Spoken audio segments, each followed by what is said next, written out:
Let's talk first about the capturing of this village. What do we know about the breaking news of Klishchivka? Yeah, it's as you say, it's all breaking at the moment. Klishchivka, it's on the southern flank of Bakhmut, so it's fairly close to Avdiivka there, between Avdiivka and Bakhmut. It's been in Russian hands since January this year, and interestingly, the Ukrainians claim to have taken it only 48 hours, having taken Avdiivka, which just shows there's a degree of momentum building there. All this is an effort to try to encircle Bakhmut. If you remember, that was a highly symbolic seizure by Russia. They lost about 30,000 casualties. The Wagner Group delivered that one success on the battlefield.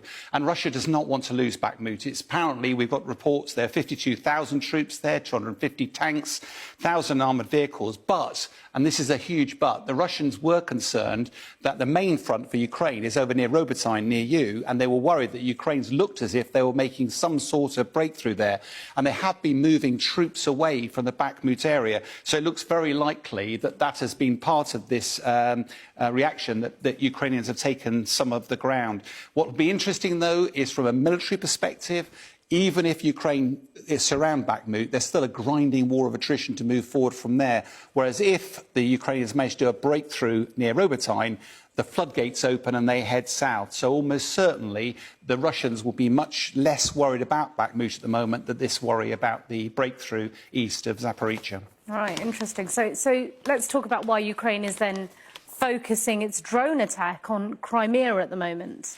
Yeah, this is all, feels a bit disconnected sometimes, but almost certainly the reason that Ukrainians are trying to build pressure against the Black Sea fleet, Russia's Black Sea fleet, that dominate the Black Sea. Why are they doing that? Because ultimately they want to get their grain supplies back out of Ukraine. And the Russians have been blockading the Black Sea for some time now. Now, 2 cargo ships have arrived in Ukraine, available to take 20,000 tons of grain south. Now, normally they would literally transit straight across the Black Sea down to the Bosphorus Straits, which is how they escape out from the Black Sea. The trouble is that makes them vulnerable to the Russian military vessels. What Ukraine has done now is it's opened up this new corridor, and it's just marked by the yellow jinking line 12 miles away from the coast there, because that provides a safe corridor, and hopefully that will mean that the Ukraine ships can leave, but not the big ones. They will not be able to navigate through those twists and turns. OK, and of course, we mentioned it just then, Kim Jong-un has now left Russia. It's being reported after an extended visit there. What's the significance of his visits this time? First visit outside since 2019, been showcased lots of high-end military equipment which he can't afford.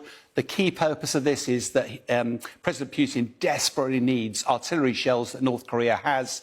They've extended the visit from 2 days to 7 days. Almost certainly, why is that? Because Putin needs those ammunition pieces. The real question is, though, what is Russia going to have to give up in return? And that's the question vexing military analysts.